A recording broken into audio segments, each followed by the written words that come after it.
They chose the cheapest, most efficient gas on Earth, which just happened to be a giant slow-motion bomb. This is the story of the one decision that doomed the world's most famous airship.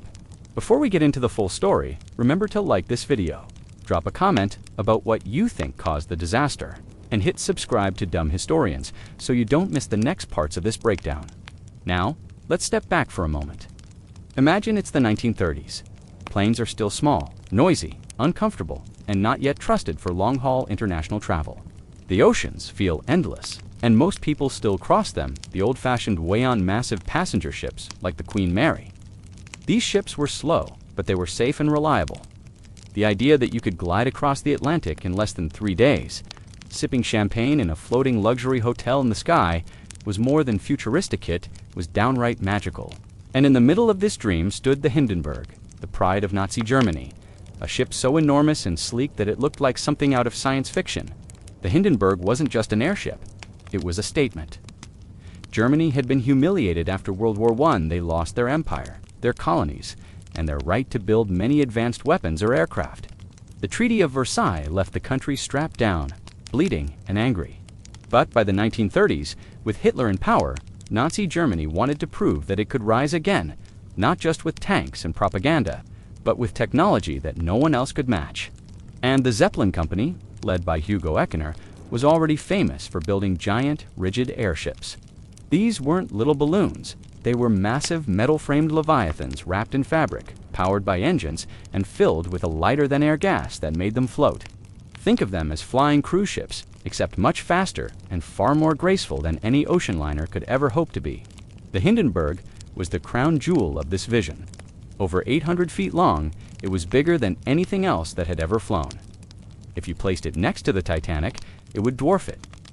It carried passengers and lounges with leather chairs, elegant dining rooms, promenades with huge windows to look out at the clouds.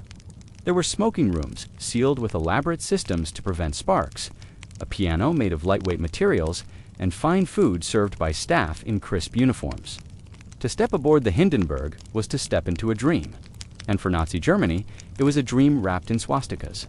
A floating advertisement that their regime wasn't just powerful, it was modern, efficient, and unstoppable. But there was a problem baked into its design. A problem that meant this marvel of engineering was less like a cruise ship and more like a floating stick of dynamite. That problem was hydrogen. Hydrogen is the lightest gas in the universe. If you fill a balloon with it, it shoots into the sky like a rocket because it is so much less dense than the air around it. For airships, hydrogen was the perfect solution. It was cheap, it was efficient, and it gave more lift per volume than any other gas available. But hydrogen has a catch. It's insanely flammable. Give it a spark, and it ignites instantly, burning with a heat that can melt metal and destroy everything in its path. Hydrogen doesn't just burn, it explodes. Imagine carrying around 7 million cubic feet of it in one big container. That's what the Hindenburg was, a skyscraper-sized balloon filled with a giant bomb. The decision to fill the Hindenburg with hydrogen wasn't made in ignorance. It wasn't because German engineers didn't know the risks. They knew exactly how dangerous hydrogen was. It was like loading a ship with dynamite and calling it a passenger liner. The problem was that the alternative, helium, was locked up tight behind American politics. Helium was the dream gas for airships. It wasn't flammable, it wasn't explosive. It was light enough to make the massive metal skeletons of Zeppelins rise into the air. If hydrogen was a lit match waiting for an accident, helium was a warm lantern glow, safe and steady. With helium, the Hindenburg might have been remembered as the future of travel, not as a fireball on live radio. But helium wasn't easy to get. In the 1930s, helium was rare. It didn't come from chemical plants or easy extraction methods like natural gas does today. At that time, almost the entire world's supply came from the United States. American scientists had figured out how to isolate it in useful quantities, and the US government quickly recognized that helium wasn't just a novelty, it was strategic. You could use it for airships, but also for military observation balloons, scientific research, and other technologies. And once you realized how valuable it was, the logic became simple.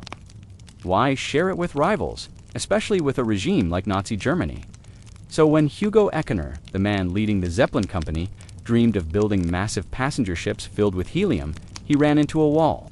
The Germans approached the Americans, asked for helium, argued that it was necessary for the future of peaceful air travel. But by the mid-1930s, Hitler's rise and Germany's rearmament made everything political. The U.S. Congress and the Roosevelt administration were about to hand over their monopoly on a non-flammable lifting gas to a regime that was openly preparing for war. Helium exports were restricted, and Germany was effectively shut out. At this point, the Zeppelin company faced a choice: abandon the dream of the world's largest airship or use hydrogen, knowing it was like strapping a bomb to the sky. And here's where the dumbest compromise of science came into play. Instead of bowing to physics' the inescapable truth that hydrogen burns, they convinced themselves that procedure, discipline, and clever engineering could outwit chemistry. They couldn't get helium, so they decided to gamble everything on safety protocols. From the outside, this compromise almost made sense. Germany had a track record. The Graf Zeppelin, launched in 1928, had flown around the world using hydrogen. It had crossed oceans, visited dozens of countries, and carried passengers without blowing up. Each successful flight reinforced the belief that hydrogen could be tamed. If they were careful enough, if they monitored every spark, if they trained the crew to perfection, the danger could be controlled. After all, people drove cars full of gasoline every day without constantly exploding. Why not treat hydrogen the same way? The problem is that science doesn't care about optimism. Hydrogen is not like gasoline. Gasoline needs heat, oxygen, and the right conditions to ignite. Hydrogen, on the other hand, is so light and so reactive that it only takes the tiniest static discharge to set it off, and static is everywhere. Rubbing a balloon on your sweater can give you enough static electricity to shock someone. Now, picture a ship larger than a football field, covered in fabric, flying through clouds, rain, and dry winds, all while engines roared and metal frames vibrated. Static wasn't just possible, it was inevitable. The Germans weren't building a ship that might have a fire hazard. They were building one that carried its hazard inside, woven into its very existence. So why would anyone choose hydrogen? Well, here's where politics and money get involved. The Zeppelin company knew hydrogen was dangerous. They weren't dumb. Every engineer, every scientist, every crew member knew what it meant to use hydrogen. But the safe option, helium, was locked away. At the time, the only country producing helium in meaningful amounts was the United States. And the US government refused to sell it to Nazi Germany, partly because helium was considered a strategic material useful for military purposes, and partly because no one wanted to hand Hitler's regime a safer way to make their propaganda machines. So Germany had no choice. If they wanted their massive airship to fly, they had to use hydrogen. They chose to gamble with fire, literally. To put this in perspective, think about lighting a cigarette in your living room. Normally, no problem. Now imagine your living room is filled wall to wall with hydrogen. Suddenly, that tiny flame becomes a death sentence. The Hindenburg had smoking rooms, but they were heavily controlled, sealed, and monitored. Matches and lighters were forbidden elsewhere on board. Every crew member and passenger knew the risk, but the illusion of safety came from the fact that hydrogen airships had flown before without bursting into flames. The Graf Zeppelin, for example, had circled the globe using hydrogen. That success created a dangerous sense of confidence. If it worked then, why wouldn't it work now? And here's the part that makes this story truly dumb in hindsight. The Hindenburg wasn't just a little risky, it was a constant accident waiting to happen. Think about how hydrogen behaves. It leaks through materials because its molecules are so small. It spreads quickly, mixing with air, and it only takes the tiniest spark static electricity, a bit of friction, or a short circuit to set it off. And the Hindenburg's skin, coated with a mixture that included flammable chemicals to reflect sunlight, was basically kindling stretched over the skeleton of the ship. Combine that with the fact that the engines were roaring, wires were running, people were moving, and weather could add static charges and you had a floating bomb being paraded around as a symbol of progress. That's where the dumb part comes in. The one design choice, using hydrogen, turned a technological marvel into a death trap. It didn't matter how luxurious the lounges were, how impressive the swastikas looked against the sky, or how many reporters praised the engineering. At the heart of the Hindenburg was a fatal flaw. It was like building a Ferrari with a fuel tank made of glass, or constructing a mansion on top of a sinkhole. The disaster wasn't a matter of if. It was a matter of when. And in May of 1937, that when finally arrived. Still, the engineers pressed on. They doubled down on procedures. No one could bring matches or lighters on board. The Hindenburg had a smoking lounge, but it was sealed like a bank vault, with guards ensuring that no flame ever escaped. The crew was drilled on how to monitor hydrogen leaks, how to patch them, how to handle emergencies. Every wire was checked, every engine was inspected. They treated hydrogen with the same reverence. A bomb squad treats explosives. It was meticulous, it was detailed, and it was doomed to fail. And that's the heart of this compromise. Instead of walking away from a design that was unsafe, they tried to outthink danger. They weren't stupid men. These were some of the most skilled engineers in Europe. But intelligence doesn't erase physics. A hydrogen airship could only ever be as safe as its weakest moment. One spark, one leak, one oversight, and the entire illusion of control collapsed into fire. If you want an example of how this mindset worked, think about how we sometimes treat risk today.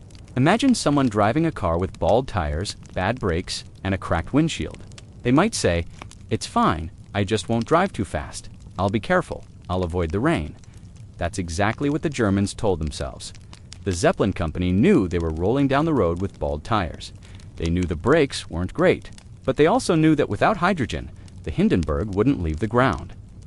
And for a regime obsessed with image, with proving its superiority to the world, failure wasn't an option. So they pushed forward. The Nazi leadership saw the Hindenburg as more than transportation. It was propaganda, a flying billboard that declared German innovation was unmatched. Every time it flew across the Atlantic, every time it floated majestically above American cities with swastikas painted on its fins, it wasn't just carrying passengers. It was carrying a message. Look at us. Look at what we can do.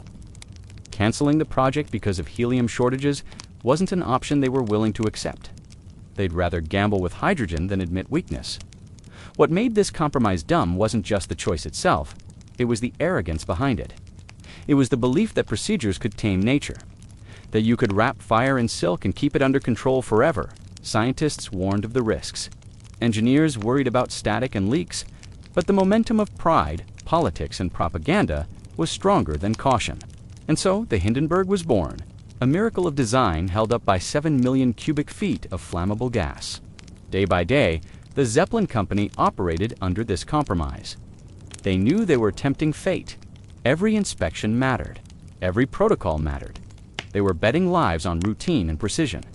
For a while it worked. Flights happened, passengers arrived safely, reporters wrote glowing articles. The Hindenburg became a symbol of modernity, of the idea that mankind had finally mastered the skies in style and comfort. But underneath the silver fabric, physics waited patiently.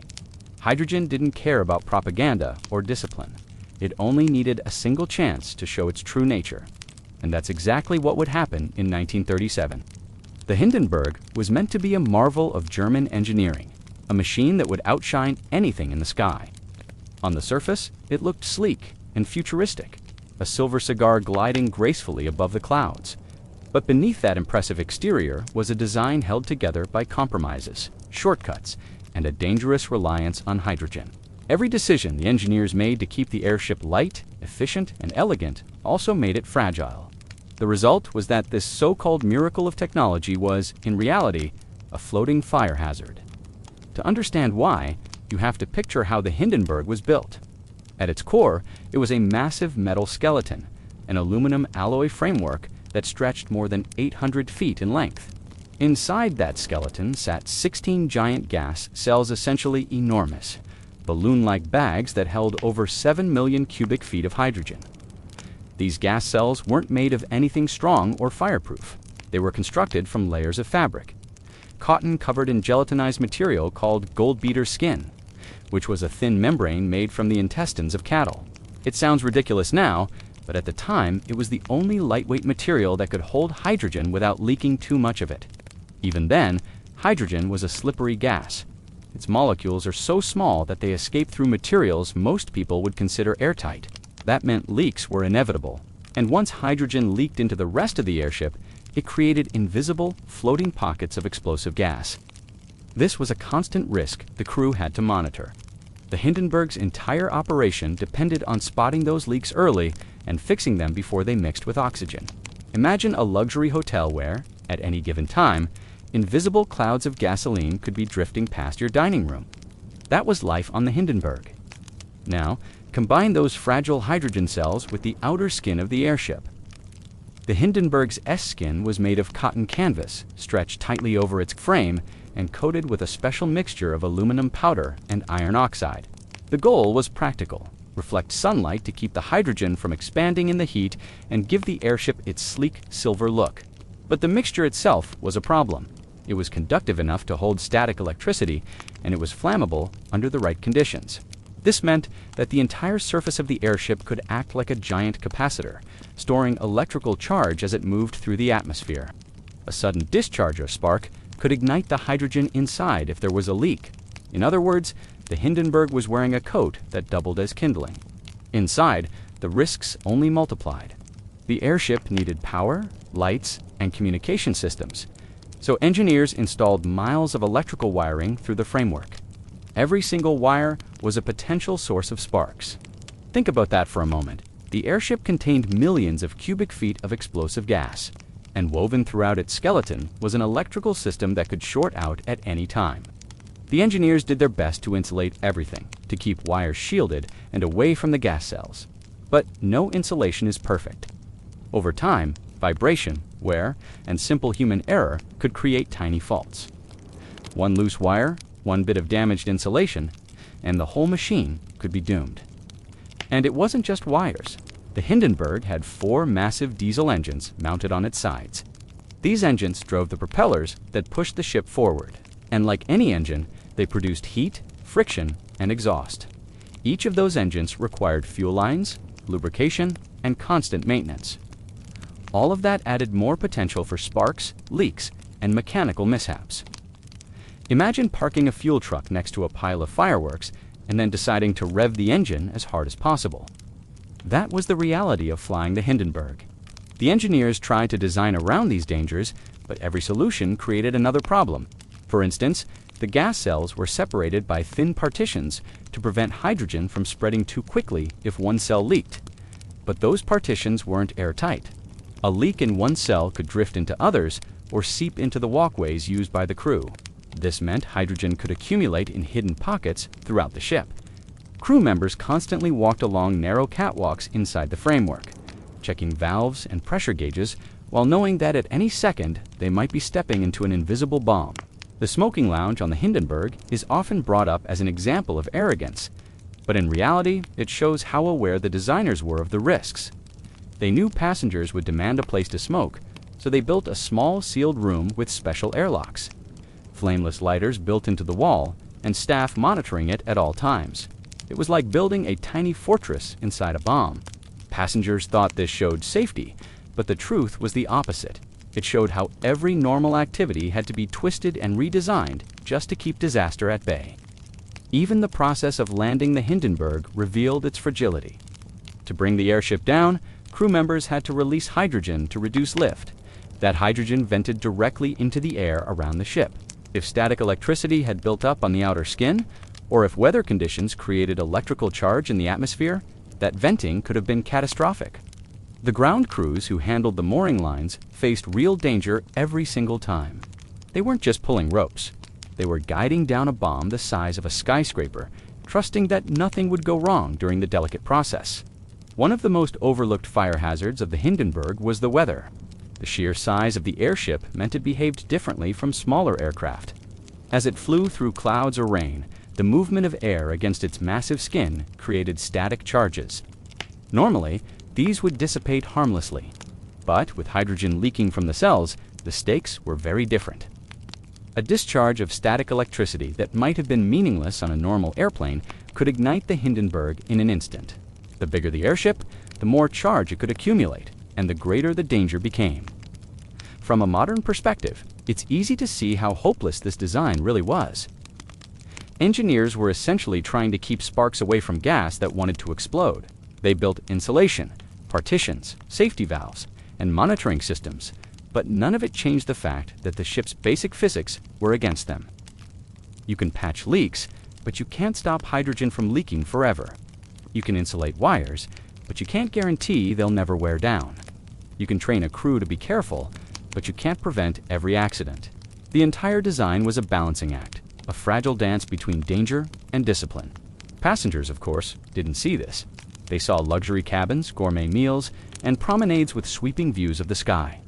To them, the Hindenburg was safe, modern, and impressive. The design flaws were invisible, hidden behind polished wood panels and silver fabric. But to the engineers and crew, every flight was a reminder that they were living with fire. The airship wasn't just a vehicle, it was a controlled explosion being managed in real time. The tragic irony is that the Hindenburg represented some of the best engineering Germany had to offer in the 1930s. Its frame was a masterpiece of lightweight construction. Its control systems were advanced for their time. Its interior was elegant and comfortable. But all of that brilliance was sabotaged by one unavoidable truth. It relied on hydrogen. No matter how carefully you built the skeleton, no matter how luxurious the lounge, no matter how strict the safety rules, the ship was a bomb, and every mile it flew was a roll of the dice. By the time the Hindenburg set off on its final flight in May 1937, it carried with it not just passengers and crew, but years of compromises, risks, and hidden dangers. It looked like progress, but underneath, it was the most dangerous passenger vehicle ever built. To the world, the Hindenburg was not just an airship, it was a floating monument to German ingenuity, a shining silver proof that Nazi Germany had mastered the future. At a time when air travel was still noisy, cramped, and uncertain, the Hindenburg floated through the sky like a dream made real. But what people saw from the ground or read in the papers was only half the story. Behind the polished veneer of propaganda and spectacle, there was a quiet tension. The German government wanted the world to see invincibility.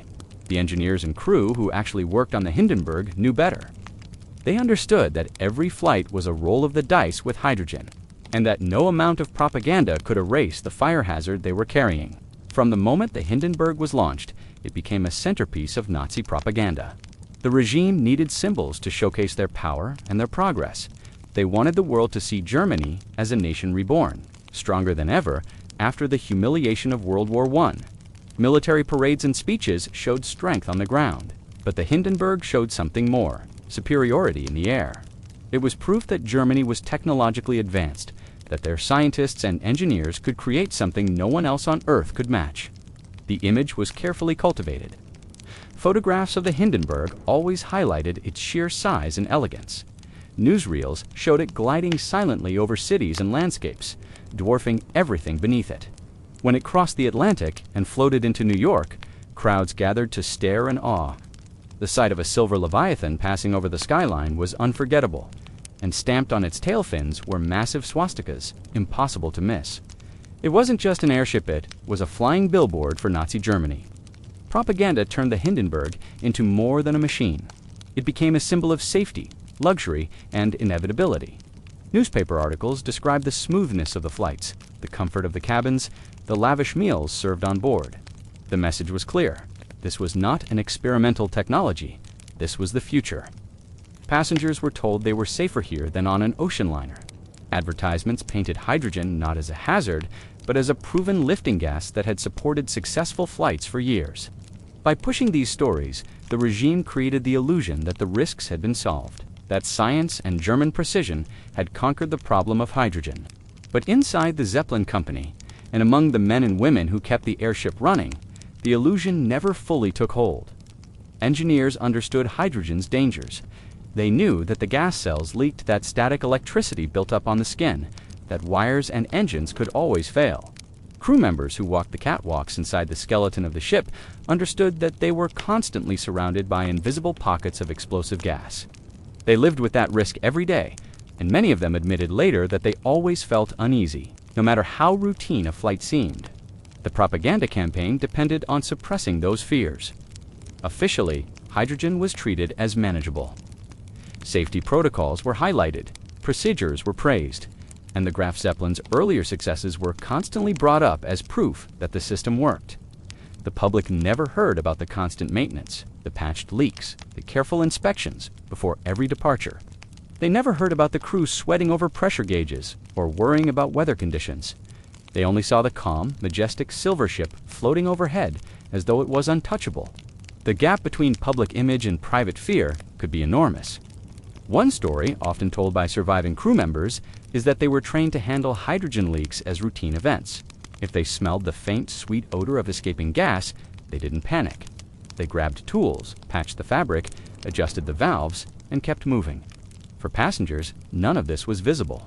Imagine sipping wine in the dining room while, only a few feet above your head, crew members were scrambling to contain a leak in a gas cell filled with explosive hydrogen.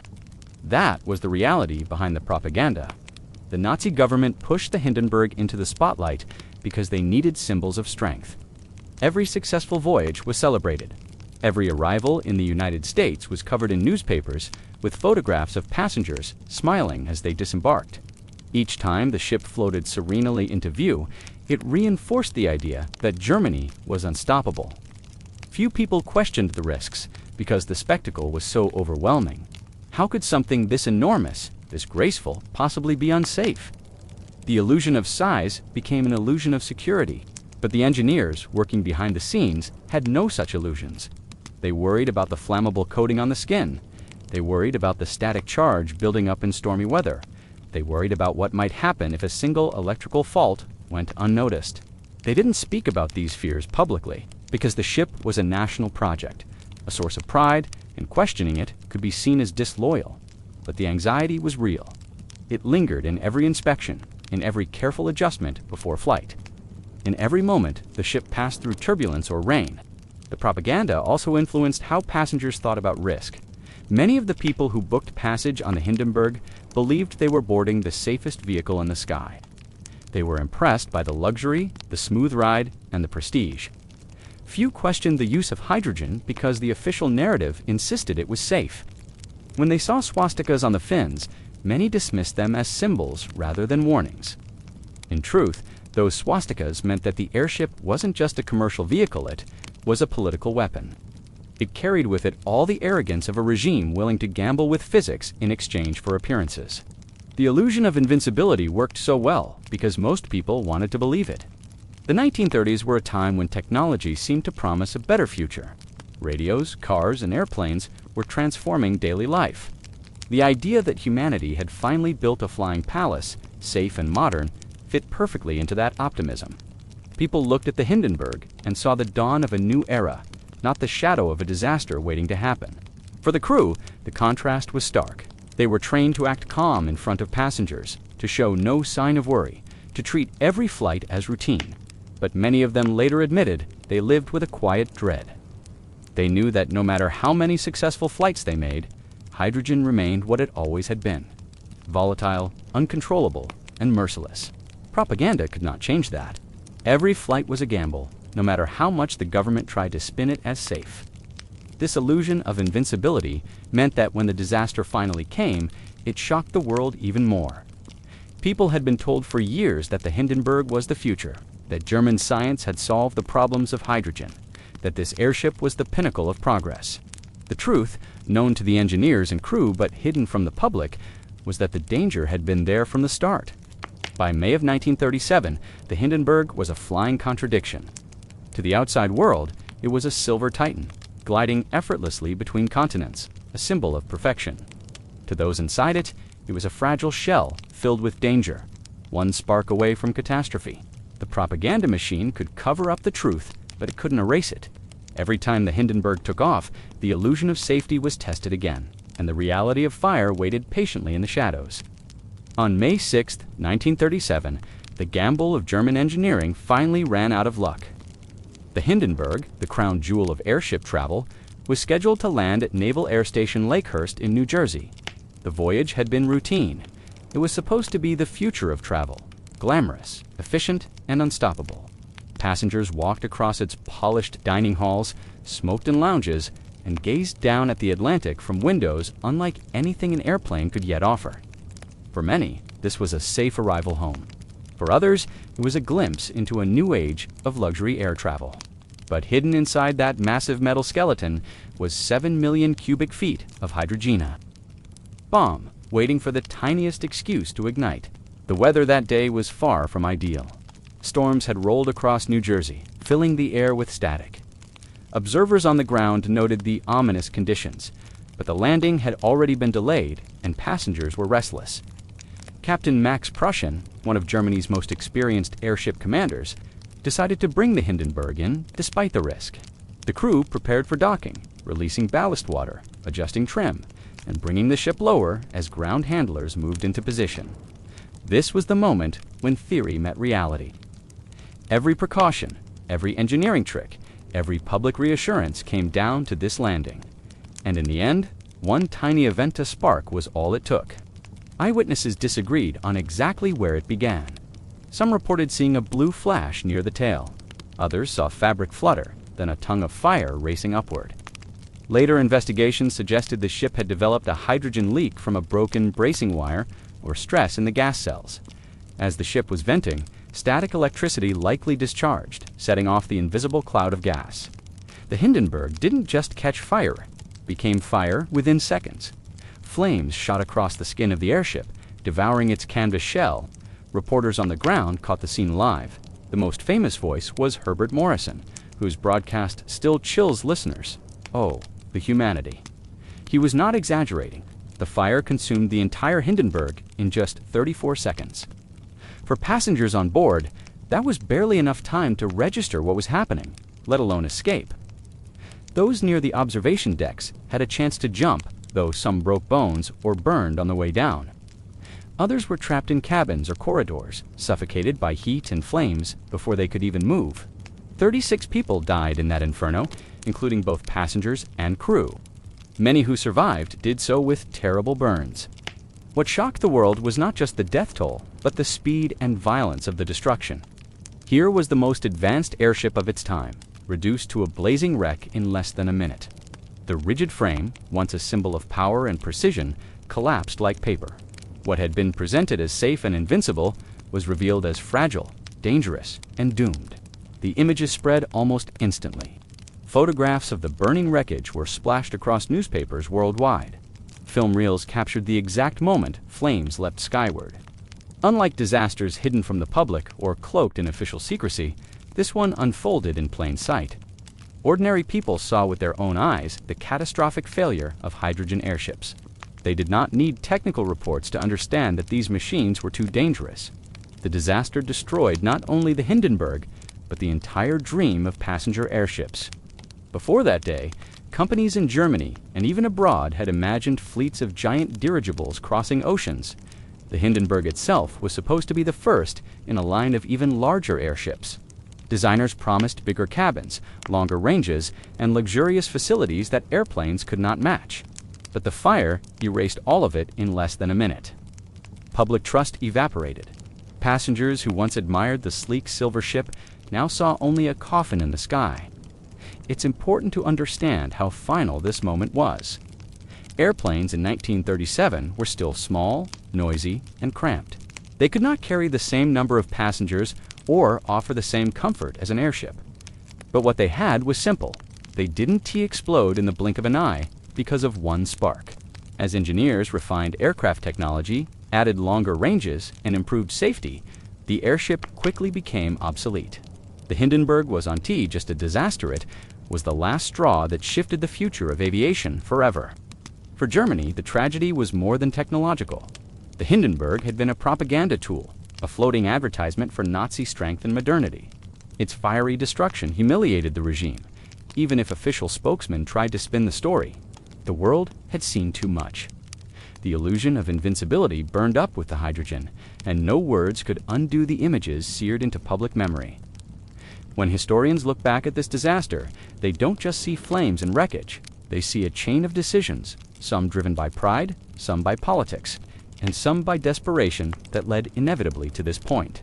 The refusal of the United States to sell helium, the stubborn insistence of German engineers on pressing ahead with hydrogen, the propaganda that papered over risks, and finally, the arrogance of believing that meticulous safety protocols could overcome the laws of chemistry.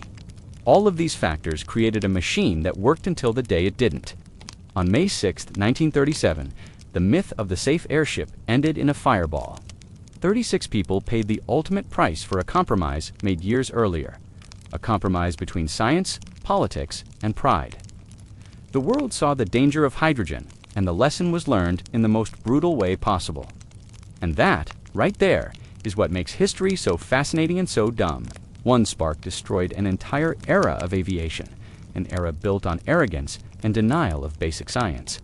It was not sabotage, not bad luck, not a single engineer's mistake. It was the predictable result of putting politics above physics, image above safety. This was the Hindenburg's fatal legacy, proof that even the mightiest inventions can fall when one dumb decision goes unchecked. If you've been following along with this deep dive into the Hindenburg disaster, and you enjoy uncovering the dumbest mistakes that changed history, make sure to like this video, drop a comment with your thoughts, and subscribe to Dumb Historian for more stories just like this. You won't want to miss what's coming next.